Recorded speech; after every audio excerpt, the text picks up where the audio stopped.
এখন লক্ষ্য করে দেখুন, খুব বড় লোকের ঘরে জন্মেছে, নানান রকমের কত কি রয়েছে, আমি বুঝে উঠতে পারি না ওরা করেটা কি। 25টা শোবার ঘর, শোবে কোথায়? এখন তারপরে বসার জায়গা, কত যে বসার জায়গা, এমনকি আমাদের ভক্তদের ওখানে দেখলাম 5টা 6টা করে বসার জায়গা। বসে একটা জায়গায় লোকে তো বসে, তো 5টা 6টা জায়গায় বলছে না, ছোটরা এখানে বসে, মাঝারি যারা তারা ওইখানে বসে, বড়রা আছে জায়গায়, পয়সা আছে করেছে। এখন এই যে বিভিন্ন রকম আমরা করি, এটা করি কিসে?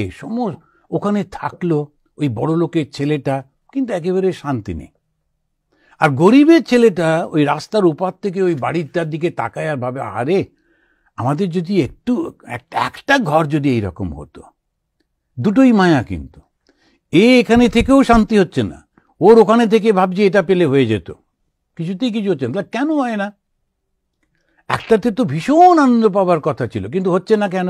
তার কারণ হচ্ছে এইগুলো সব কিছুই মায়া। তো এখন যখন আমরা ম্যাজিক দেখায়, ও কিন্তু বল টলগুলো দিয়েও দেয়, টকটক করে কতগুলো বল এলো, এই হলো, এই হলো।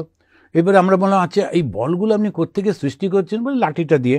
আর লাঠিটা আমাকে দিয়ে দিন। ও দিয়েও দিল, কিন্তু আমার কোনো কাজে লাগবে না, কারণ ওই লাঠিটা দিয়ে কিচ্ছু হয় না, ওটা শুধু চোখে একটা ভ্রম। ভগবানও কিন্তু তাই করছেন, আমাদের বলছেন তুমি কি চাও বলো, আমি এরকম বানাবো, আমার এরকম শক্তি চাই, আমাকে ওই চাই ওই চাই। ওই অসুরগুলো ওই গোলমাল করে ফেলে, ওরাও তপস্যা করে, অসুরগুলোও কিন্তু তপস্যা করছে। আপনি লক্ষ্য করে দেখবেন সব অসুররা তপস্যা করেছে, কিন্তু চাইবার সময় গোলমাল করে ফেলে। সে একটা গান ছিল, ওরা চাহিতে জানে না দয়াময়, চাহে ধন জন সুখ অনন্ত বিজয়, ওরা চাহিতে জানে না দয়াময় বলে একটা সুন্দর গান। এখন চাইতে জানতে হয়। শ্রী শ্রী মার জীবনে একটা ঘটনা আছে। তো শ্রী শ্রী মা গেছেন ওই কালীবাড়িতে, আমাদের একটা দক্ষিণেশ্বর হচ্ছে কালীঘাট, ওই কালীঘাটে গেছেন। তো ওইখানে একটা পাগলি হাতে ত্রিশূল নিয়ে ঘুরে বেড়াতো, সবাই ওকে ভয় পেত।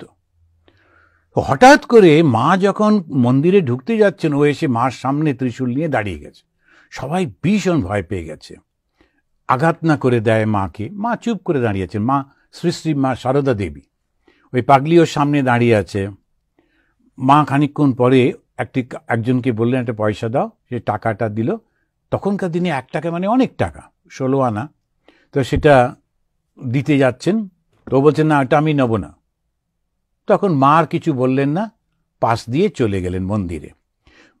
মা যখন চলে গেলেন, যেখানে মা দাঁড়িয়েছিলেন ওইখানে ও মাথা ঘষতে লাগলো, আর ওখান থেকে ধুলো নিচ্ছে, মাথায় দিচ্ছে, ওইখানেতেই মাথা ঘষছে। তখন অন্যদেরকে বলছে, সবার কাছ থেকে সবকিছু নিতে নেই, কার কাছ থেকে কি নিতে হয় ওটা জানতে হয়। তো শ্রী শ্রী মার কাছ থেকে একটা টাকা নিয়ে কি করব? মুক্তি দিয়ে দাও। কেন মা যার সঙ্গে দেখা করতে যাচ্ছেন সেই কালই তো এই সামনে দাঁড়িয়েছিল।